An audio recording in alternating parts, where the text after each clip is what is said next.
To hard reset your Motorola Edge 60 Pro via recovery mode, first of all we need to turn off our phone.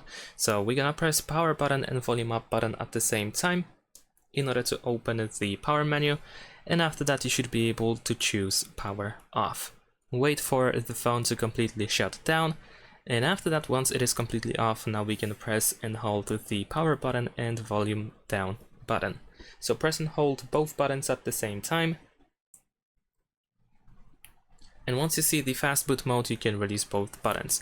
Now we need to use volume buttons in order to navigate over here, and we need to find the recovery mode. Once you have recovery mode, we can press power button to confirm. Wait for the next screen to show up. So we will see the hello Moto screen, and then we will see the no command screen.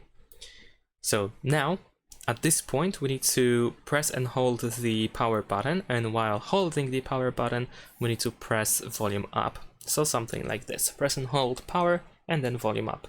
There we go. Now here in the Android recovery menu, we can navigate once again by using volume buttons, and we need to choose the wipe data / factory reset option. Confirm your choice once again by pressing the power button, and then over here go to factory data reset, and once again confirm by pressing the power button. And if there are any additional instructions on the screen, then just follow them in order to perform the factory reset of the phone. Thanks for watching, leave a like and subscribe.